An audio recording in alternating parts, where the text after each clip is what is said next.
Okay, good afternoon, everyone. Yeah, delighted to be here with Kick ICT. Lovely team, great team, and really enjoy working with them. So just creating a quick presentation here for anyone who wasn't able to attend our webinar a few weeks ago, just so that you get a feel for Factorial, who we are, what we do, and take you through a little walk of this presentation here, and then I'll hop in towards a live demo of the platform as well so that you can see it in action. So yeah, Factorial, HR for Business Central. So who we are, just in a slide, a kind of a bird's eye view. So we're the fastest growing HR software solution in the world on the SMB market space. We're currently valued at over €1 billion. We've been growing 3 times or 2 times over every year since our inception. And currently we're sitting at around 12,000 clients that are spread globally, but it's predominantly within the EU, with a bit of a footprint there across the Americas as well. Core focus is on that employee segment from 10 to around 1,500 employees. That's where most of our development is happening with those user counts in mind. But we set up to 500,000 there. We can really do up to around 10,000. But obviously we're deving it out with up to around, I'd say 1,500, 2,000 max on what guides the development of the platform. Cool. So why we're here and why we're relevant towards a Microsoft partner such as Kick ICT. So basically, we kicked off a big strategic alliance with Microsoft back in February of this year. And that was for a few reasons. Number one, all our data being moved towards Azure, OpenAI, and the advantages we can get in terms of efficiencies via leveraging that within our product, but also to fit within Business Central as an SMB solution for HR. So I'm not sure how many people who are watching this have been involved with looking at Dynamics, for example, but typically it's quite hefty in terms of the cost for the implementation. It's going to take you a really long time as well to get it up and running, and it's not really developed with the SMB market in mind. Microsoft are aware of this, they're aware of that internally as well, and henceforth they've asked us to come in and fit within that solution. We're much cheaper on the implementation side of things for you. At the very max on our very enterprise deals, you'd be looking at around 3 months to get fully up and running and live off the platform.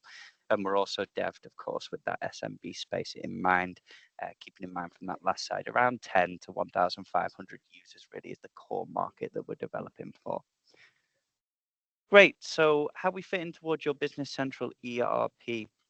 So I've put a few little versions down there, but user provisioning, so all of your user credentials will pass across, all of your time off and absence information, time tracking, your projects and your expenses towards any of that finance.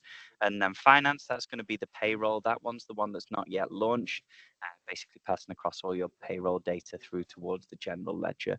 I put a little V4 there that's just to be decided because we're open to scope. We're linking up, for example, with Kick ICT on their payroll feature. So get on the team over there about anything like that. But we're open to development. If you think of anything that you want linked up in between your HR platform and your Business Central, your ERPs, then let us know. We'd be more than happy to dev it out on our side. On the wider ecosystem, we're integrated throughout with anything Microsoft that you have. So for example, on the recruitment side of things, we'd be able to pull all the job advertisements really well through towards LinkedIn, Microsoft Teams for any of your communications, as well as Outlook for things like notifications, all the data, user provisioning, etc. from your Azure, your single sign-on, Power BI to pull out the analytics. And also if you get into that size where maybe you Business Central. Not to worry, we do have the enterprise unit here as well, where we could fit into that Microsoft Dynamics before you transition in towards maybe the Dynamics HR. Great. So what do we actually do and what do we provide? So typically we split it into these 3 main pillars that all sit upon this core section. So core, think of anything that really you can't live without on a HR platform. We'd be a bit redundant if we didn't do it. So it's your employee system of records, it's your legally binding signature, your individual and company-wide documentation, for example. And then these 3 pillars sit across on it. So operations, typically anything that's time and attendance relevant, shift planning, time tracking, time off, etc., how that fits through and feeds through towards your payroll. People, so that's talent capture and acquisition, upskilling, performance metric tracking, for example, and then you finance. So that's the procurement modules as well as the payroll. Currently, we do pre and post. Of course, like I say, get on to Kick about how we're tying that in through the Kick ICT payroll modules there as well. If you're looking at some of this and a little bit of it's relevant and maybe other bits and pieces aren't, that's fine. We're completely modular. So if any of these tick any boxes for you and maybe some of it's surplus to requirements, you're going to be completely priced up on the back end of that. You're only going to see and have access to what's relevant towards you as well. So not to worry about anything like that. You can pick and choose. Great. So we've touched upon briefly there on the pricing, but typically there's four main elements really that you're looking to look into when you're looking into a HRIS project.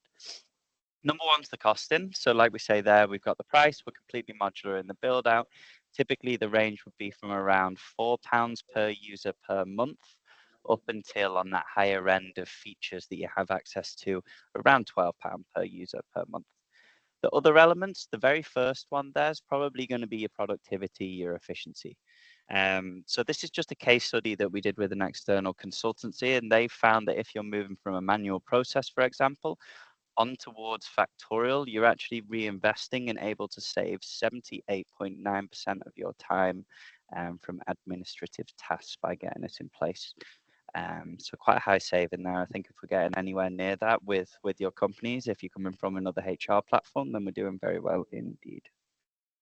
Productivity. So productivity increases. This was done off a use case of companies that were around 10 to 50 seats. They were saving an average of £300,000 per year by getting Factorial in place. That was from a mixture of using our performance modules for things like OKR, performance tracking and feeding that in towards the performance reviews, then influencing promotions, things like defining employees if they're business critical, etc., as well as things like our project section to track the actual physical output of that employee as well. The other one that typically you're likely to be looking into is the engagement element. So that would be the third of those key metrics. Factorial, seen to decrease costs via your retention elements by around 25% in that same case study. So that's through a mixture of helping helping you hire the right talent, helping retain and keep that talent there as well, long term. Final point typically that you'd be looking at is the compliance, ensuring everything up from that factor. So again, just a little slide here on a few of the accreditations we have. We have all of your ISOs that you'd need, SOC 2, Type 2s, all of your GDPR, UK compliance, etc. Any questions on that, feel free to reach out to me and the Kick team as well. We'd be happy to pass over a bunch of documentation on that side. And then I've just added a little slide here as well on that reimagining of the workplace. Of course, post-COVID, the trend is that we're going to a more maybe remote way of working.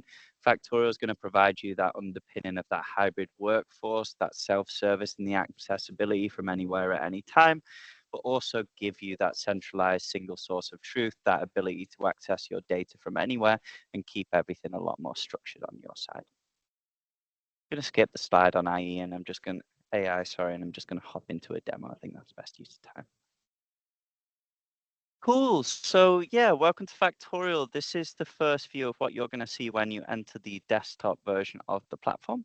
First thing of note there is that we do also have the mobile application as well, where all of that key functionality is going to feed through. So everything on that time and attendance side, everything on that performance side.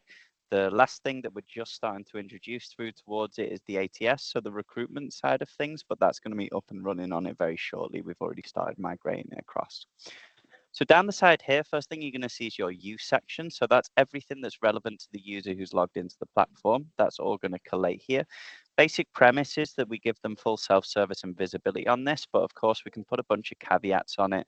Things like if they're uploading a sensitive document, like a visa, for example, HR have an approve or reject on that, things like that. Basic premise is that we have the self-service and visibility on this. Company section here, as you can see, I've installed all of my modules. Of course, we're completely modular, so you're only going to pay for and see what's relevant towards your company or your position within the firm. We're also completely granular with any of the access levels on any of this.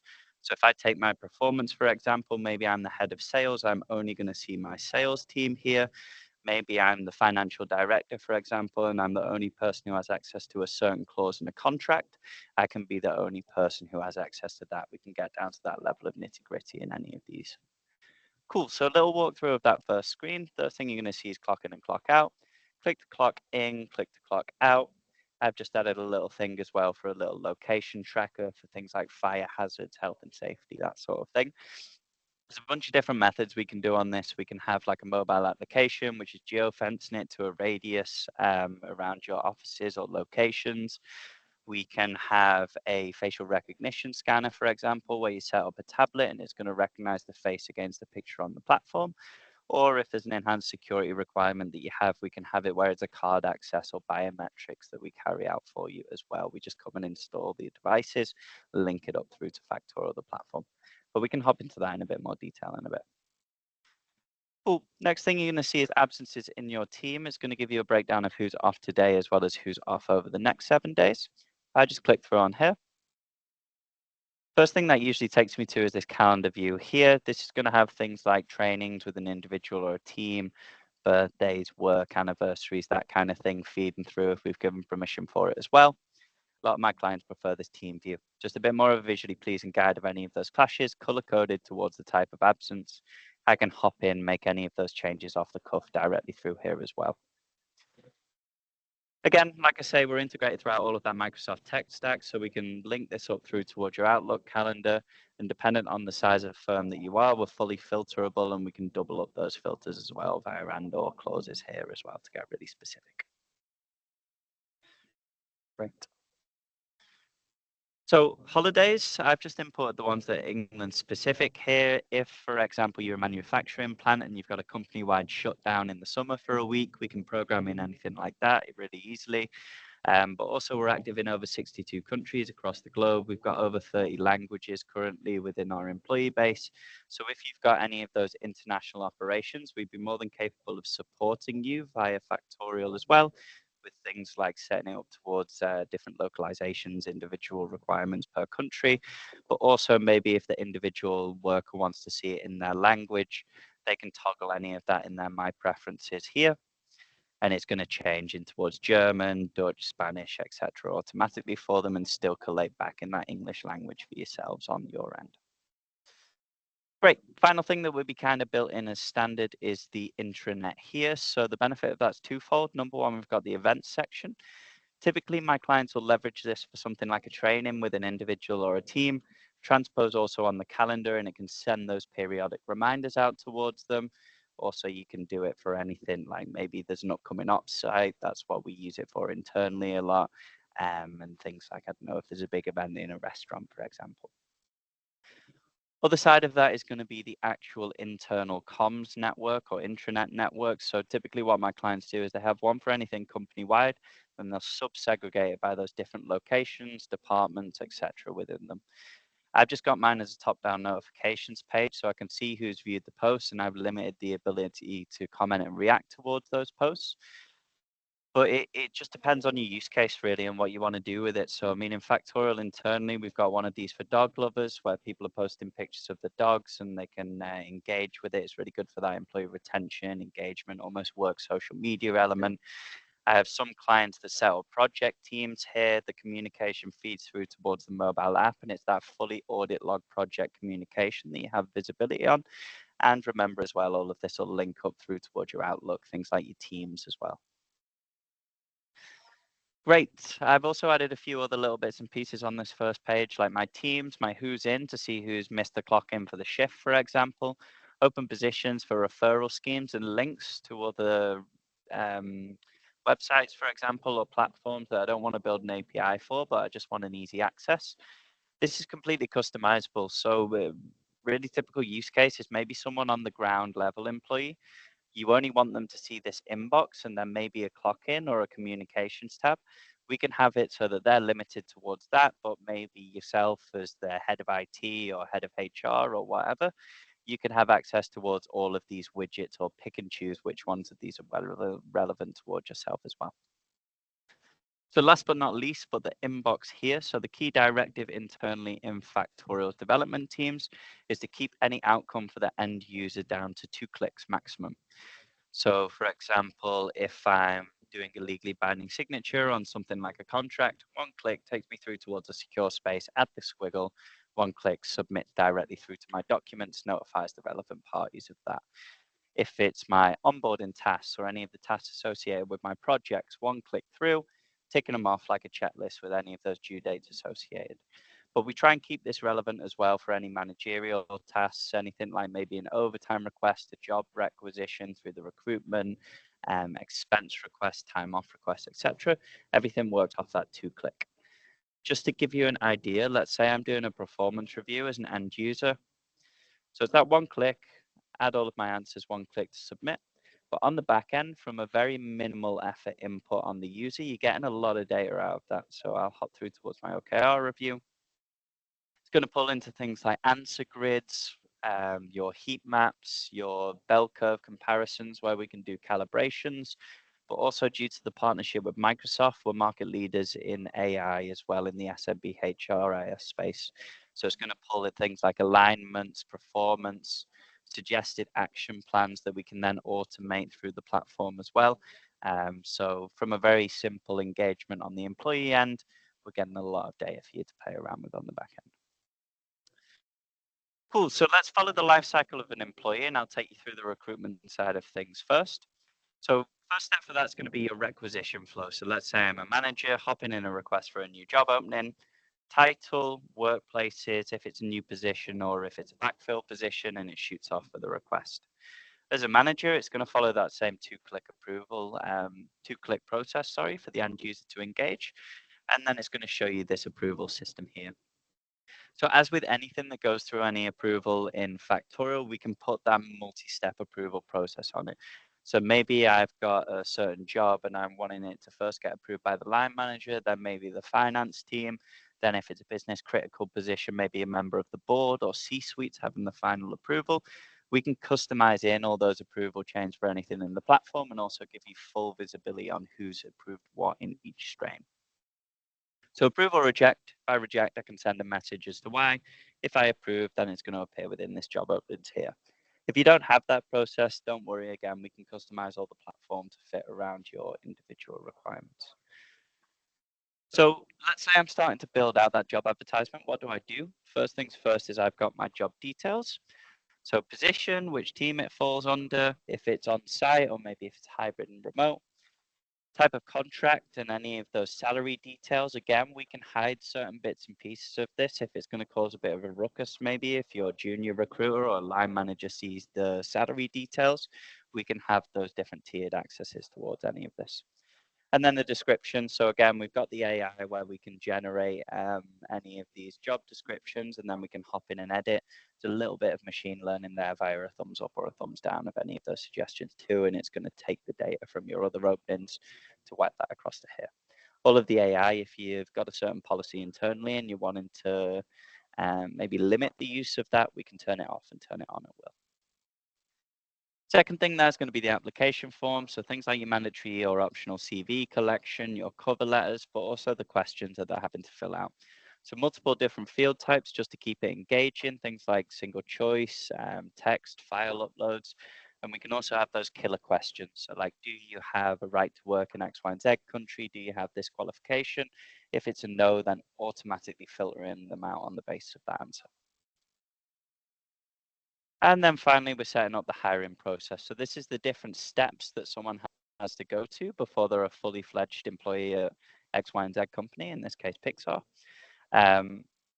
This is completely customizable for each one of those job openings. So we can completely change the number of stages, what each stage is, etc., dependent on each of those job openings and those job requirements. Next thing is the automated actions. So when I move through towards interview, automatically sending out the interview invites. When I get rejected, automatically sending out that rejection email that we can also stagger so that it's not blatantly obvious on your side. And then finally, the evaluation form. So this is putting a rating against a certain talent and then the ability to comment and add that rating for any of the hiring managers. What we can also do is just standardize this. So create templates for each one of those job openings. Things like I want X, Y, and Z qualification, X, Y, and Z skill. Here's the questions that you should ask, and that'll be automatically applied towards that job opening. Great. So we've done all of that in the background. So where does that actually go? First things first, of course, we've got the strong integration with LinkedIn, either the free or the premium version. It depends what you're using. Integrations through with Indeed, and then multi-job posters. Join's just a good example of one. But you can also import your own contract and track it all through here as well. Good thing is that via the insights, not only is it going to track things like where people are getting stuck in the funnel, where people are, but it's also going to show you where people have come from. And if you're paying for any jobs boards, give you the ability to see which ones you're getting the most luck with. Cool. So the other place that that's going to go is our jobs page. So I've just kept mine really plain, not much brand in there, partly because I'm lazy, but partly just to give you an idea. But this is completely customizable to your color schemes, your branding, and this is for that organic recruitment side of things. So you can just apply directly through here and then collate within the recruitment portal in Factorial. If you've already got a jobs page and you're happy with it, what we can do is we just paste this code in within your jobs page so that they can still apply directly through our channels, but you get to keep your own jobs page, which you're happy with. Great, so everyone's coming through the jobs page. Let's say Joe Gartner here. First thing it's going to do is it's going to pull an AI summary of that CV as well as all of the answers in the cover letter that they've uploaded, and also pull things like tags. So like my level of seniority, X, Y, and Z qualifications I have, X, Y, and Z years experience. So maybe Joe Gardner's not a good fit for this position, but then we've got the candidate pool where we can see him and filter down towards those skills for another position that maybe suits in the future. Next thing is going to be the files. So maybe let's say they've uploaded like a CRB check, or they've uploaded a forklift qualification, or whatever it might be for the role. Evaluation. So this is where we're rating them against those scales that we talked about before. With that, we also have the ability to tag different people in at each stage of that process so that they're only seeing this when it's relevant towards them. Say like a line manager when it gets to in-person interviews, for example. And then the messaging via here. So I've got mine linked up via email. We do also have an integration with WhatsApp that you can do via here. And then there's three main options. So number one, you can just build an email up from scratch. Number two, you've got company templates. So these are just company-wide templates that are going to fill with variable fields. Those variable fields will automatically populate based on the candidate's information. And then the final option is just personal templates. So this is just where you can have your individual custom ones just for a bit of a custom touch per recruiter. Cool. So there's a few other little bits and pieces on here, like the ability to link up your calendar and schedule directly through this tool. Then we're going to be able to move them through the phases. Once it gets through towards offer, automatically shooting out that offer letter and having a status tracker so that we can report on things like the reasons why it's approved or rejected as well. And then once you get through towards hired, moving through towards the welcome space within Factorial on the platform. Again, I'm not going to go into full details on each module, but if anyone has any other questions, feel free to get the Kick team, and I'm sure they'll pass on any of those queries to me, or I'd be happy to jump on a call with you. Great, so the onboarding processes, as soon as they're hired, what happens is we choose one of these for them to be enrolled of. Typically what we do is we segregate by each of those locations, each of those roles within the location, maybe even things like levels of seniority there as well. I'm just going to hop into one to give you an example. Things like the new start, reading the employee handbook, watching X, Y, and Z, introduction to the office that we're attaching towards here, signing X, Y, and Z contract or policy, maybe completing X, Y, and Z survey. But it'll also shoot one out to their direct manager, maybe to book in a one-on-one, IT to prepare their IT equipment. For anyone who's already an employee, it's going to appear within that inbox here, follows that same two-click theory.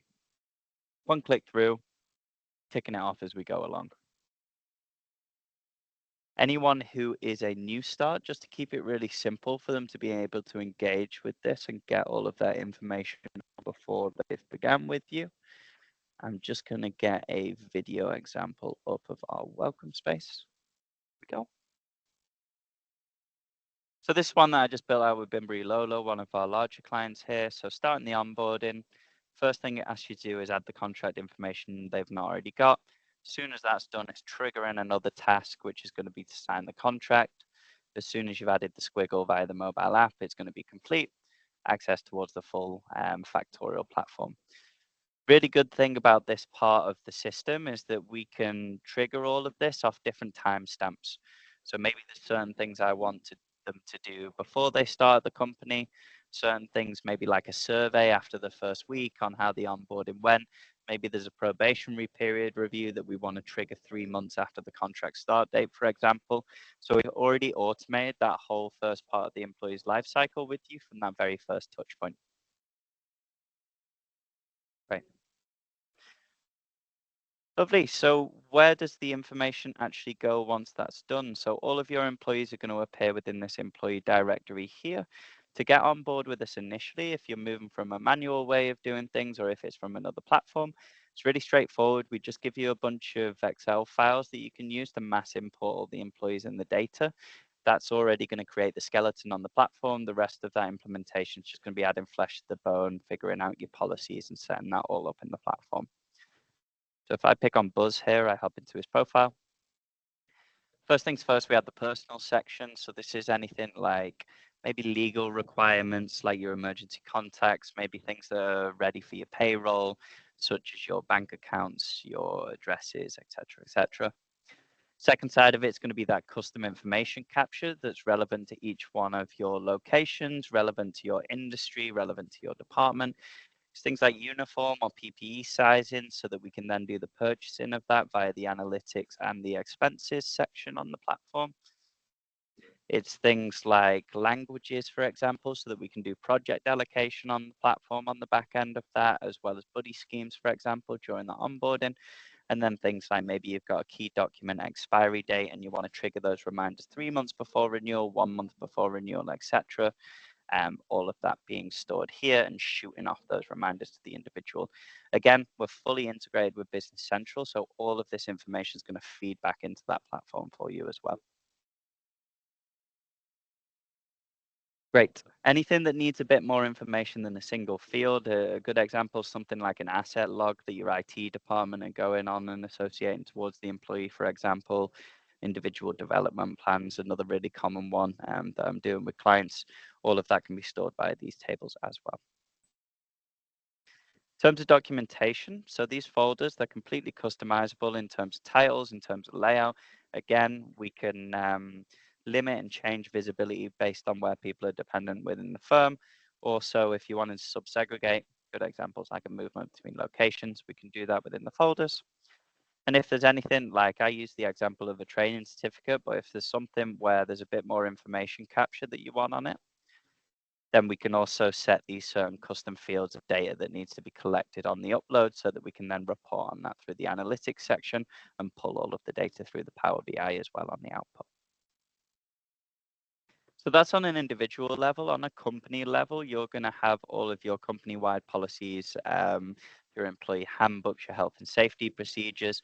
Again, they'll only be seeing the ones of these that are relevant towards themselves. And then as an admin, you'll also have the send in bulk feature here. So this is really good for the initial onboarding because if you have first name, last name, ID or national insurance number, something like that of that sort on a document, you can basically just upload a big folder of files and it'll automatically match with the user on the platform and shoot out towards their documents and give them a notification. Other use case of that is if you've got something like I've used an equipment agreement here. We can have different variable fields that we're adding towards any of these documents. You just select the employees en masse and it'll automatically fill with their information on the platform. So things like the full names, maybe it's like previous, new salary, salary change, etc., etc. There's a big long list of these variables that we can pull from that you can play around with. We can also add fillable fields towards any of these documents so that they can fill certain things out and the legally binding signature there as well. Right. So on a more macro level of the core section of the employee information, it's automatically going to segregate those employees into an organizational chart.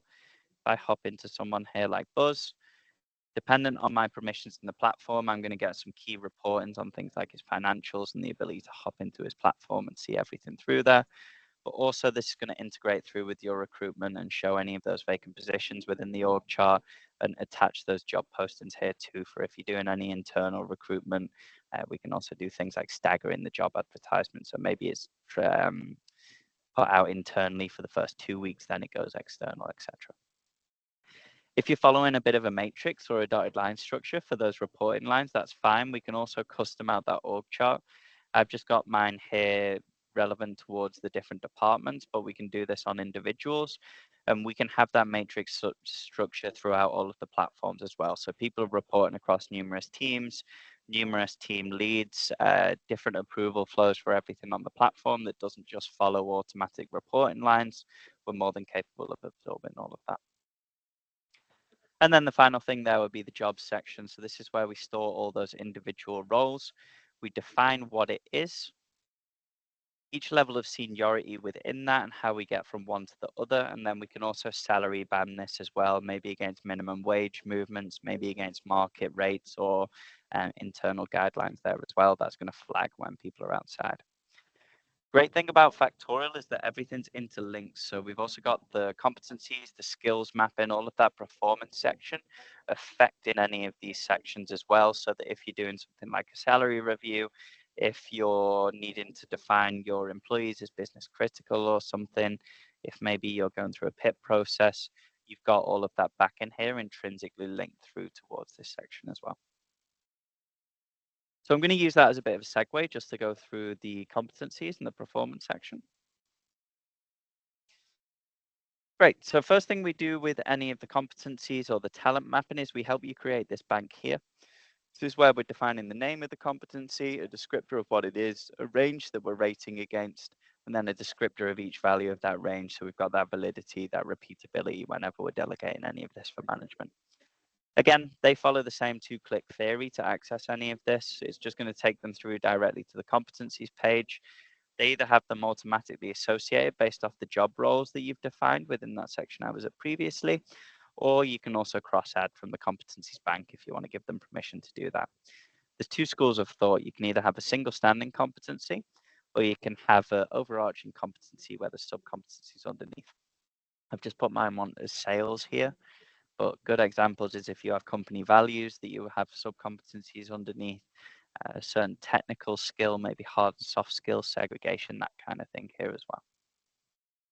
As soon as they've pinpointed any of that, it's going to feed through towards this 9-box grid here, show top performers in a certain area and people who perhaps need a bit more help. Great thing about Factorial is we can standardize all of the processes that come out as a result of this.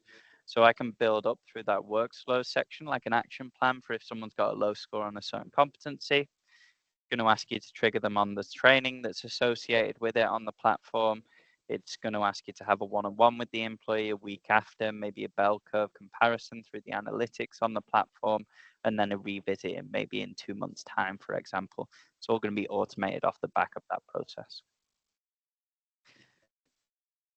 The next thing would be your review section. So the reviews, you can either use our own templates or you can build your own custom review up from scratch. You select which standard of review you want. So if it's the whole company, a certain team, or if we're just scatter adding the individuals and using in-depth filters to find them. And then we've got the full spectrum. So all the way down to 360-degree reviews, as well as manual selection if you're doing anything like an impartial peer mentor scheme, for example, with any of your review processes. So what that looks like once it's built up. You choose the cycle. So if you're wanting it to automatically repeat on a frequency, maybe you have a more informal one every 3 months, a more formalized biannual or annual review, for example, automatically repeating so that you've got that evolution of the data on record, but also so that you're not having to go in and trigger it manually every time. It's just automating on that timestamp.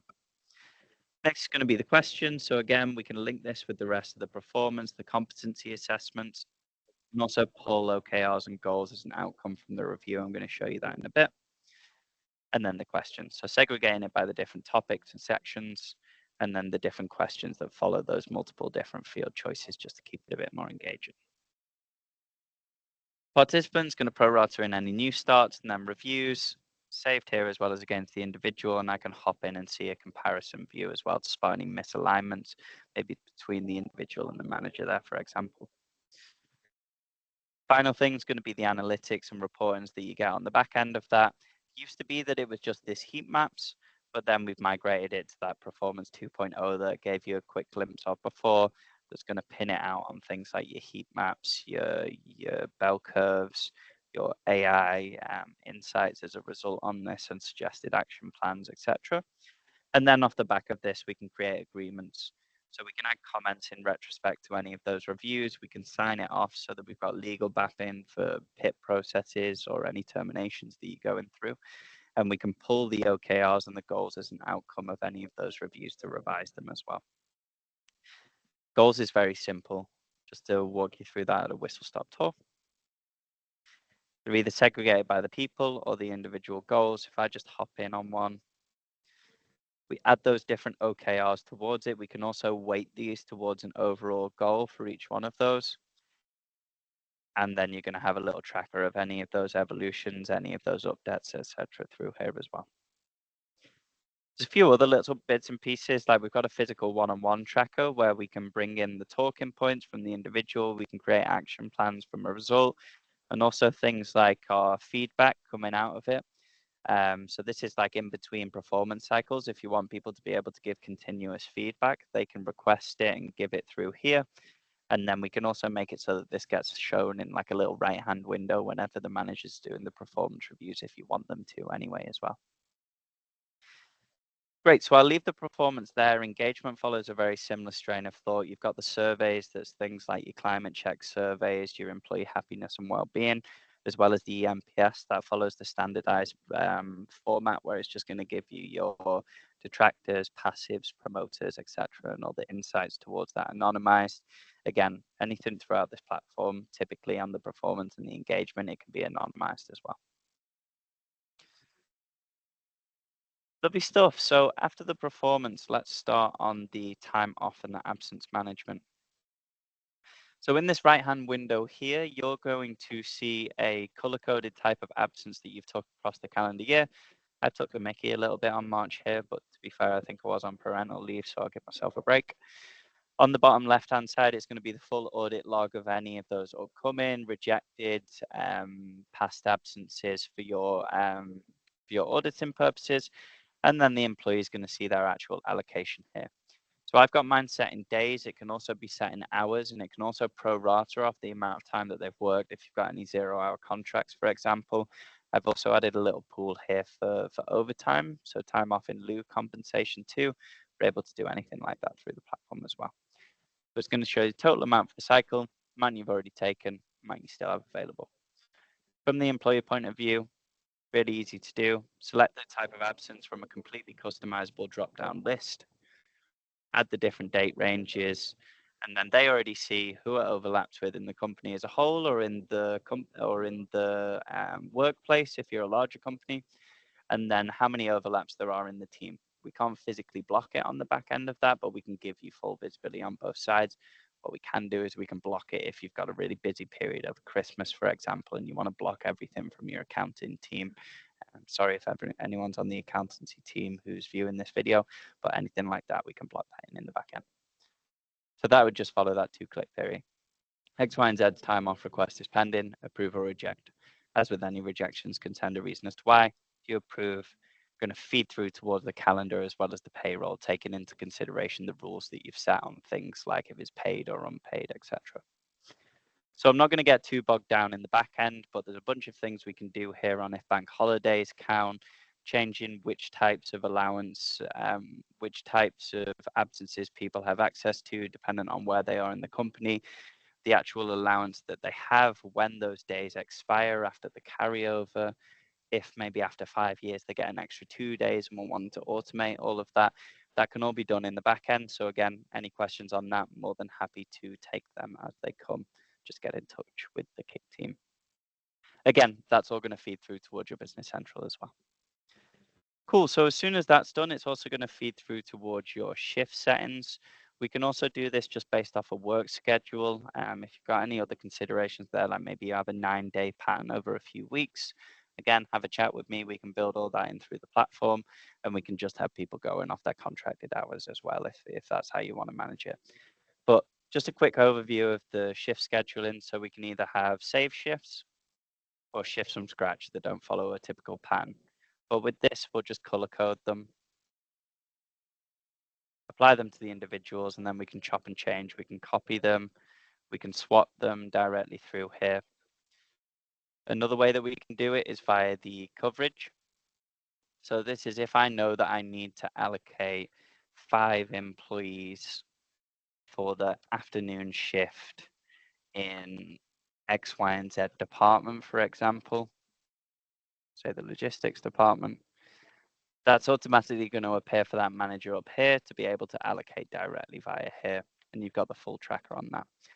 A few other little bits and pieces on here. We're also going to track things like the annualized hours. So if you wanted to keep track on like minimum wage payments, if there's any legal considerations on like under 18s working patterns, for example, etc., we'd be able to keep track of all that through here. I've just got this on the weekly view, but I can do that on a daily, a monthly, as well as the different work areas as well, if there's any legal considerations on allocation to each of these. So final thing on where that'll all flow is this clock in and clock out here. So all the absences, bank holidays, etc., transpose through towards here. But what it's also going to do is it's going to collate the estimated hours or the planned hours based off of what you've put by the shifts or the contracts against the individual. It's then going to show those individual worked hours that they've actually clocked in and clocked out for or added onto the platform. A few other things on here, we can add observations, like maybe I was late because I missed the bus or X, Y, and Z happened. And we can also allocate projects towards any of this as well. Again, all of this information feeding through towards your Business Central, and this is going to help you with the tracking of project hours as well as billing your clients and project costings that we can track directly through here as well as through BC, of course. A few little things on the background and the parameters with this. So the different policy settings, everyone can have their own individual one, which determines the actual way that they're clocking in and clocking out. We discussed a few at the start, or maybe if you just want them to be able to manually change it. The different preferences, so maybe if they're 10 minutes early or 10 minutes late, it's going to flag if it's outside that window to me, but also if they're within that range, it's just going to prorata to the actual time so that it's not messing with any of my payroll information. And then little bits and pieces like the compensation, how we're compensating overtime, and also what each value of time is worth. So maybe I'm working on a Sunday, I get time and a half. Maybe I'm working on a Monday, but it's an overtime shift, so I get 1.2 for, I get times 1.2 for any of the hours in terms of payment that I get on there. We can automate all of that via this platform as well. So like I say, that clock in and clock out is going to feed through towards your Business Central as well. Anything like the projects, I can hop into more depth on that with you on another call if you want to request any more information on that. But basically, we set the different projects and the sub-projects that they're allocated to. It's going to show you the amount of hours, also things like costing on the per wage basis and the amount that they've allocated through towards this. And we can do things like pull tasks through for those individual projects per person, and we can collaborate on that as well. People have the ability to add little comments on there and tag people in it. Really cool tool. Great. Final thing I'm going to hop through really quickly is the expenses, and then I'll pull through towards the analytics, just because the spending also links through towards your Business Central. But really easy, we can either give you physical cards that again will come through towards your finance section here, but also pull through towards your BC, or we can have it where it's a receipt upload. So just scan a receipt via the mobile application. Got an OCR, so a character recognition in here that's automatically going to pull the information in towards the categories that you've had. We've got all those global currencies as well. Something doesn't pull, like the tax, is going to flag and ask you to put that in. As soon as that gets put through to approval, follows that two-step. See if I have an example. Yeah. Click through, see all the information, approve or reject. Once that's done, it's going to feed through towards your BC, but it's also going to feed through towards things like your payroll as well as Factorial if you're using that as the single source of truth for this.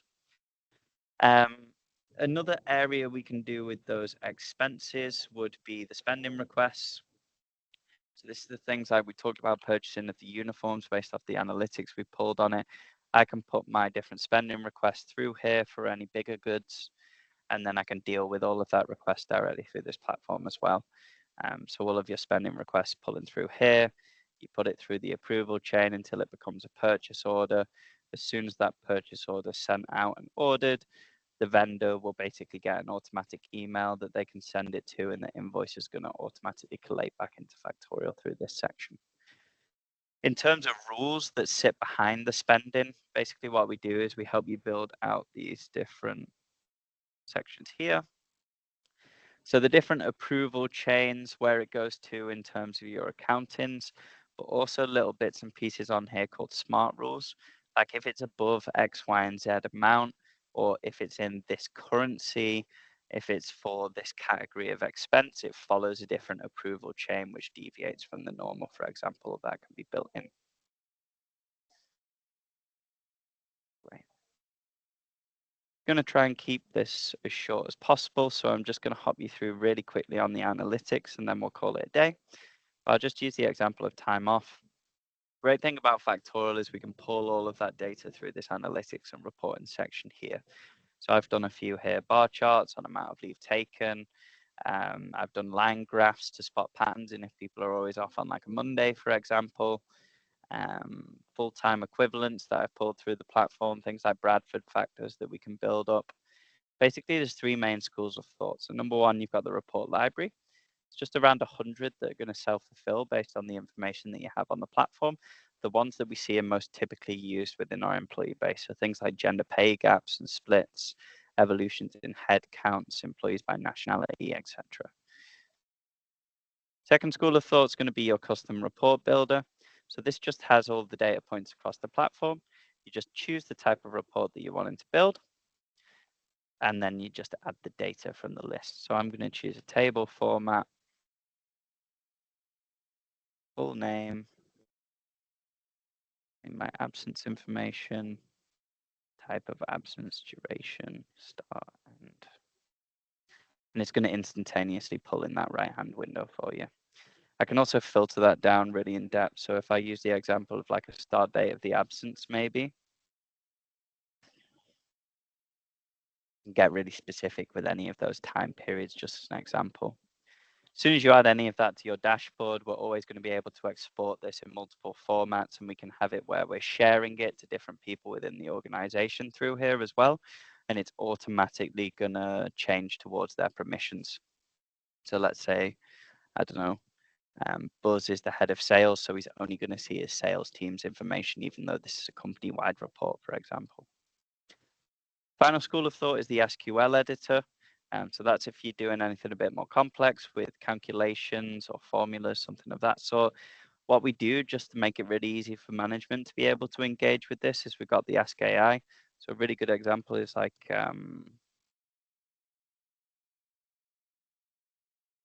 be helpful if I could spell. Basically, it just interprets the question that you put in, pulls it out into a report, and it will also give you the SQL language for if your IT department want to make any changes towards that as well afterwards. So yeah, this was a real whistle-stop tour of Factorial. There's a bunch of functionality that I haven't gone in towards there and depth in each of those features. If anyone wants any more information, feel free to give Eilish a shout or any of the team over at Kick, and then they'll pass you through towards me or one of our team, and I'd be happy to walk through with you in a lot more depth. Lovely stuff. I look forward to hearing from you all and speak soon.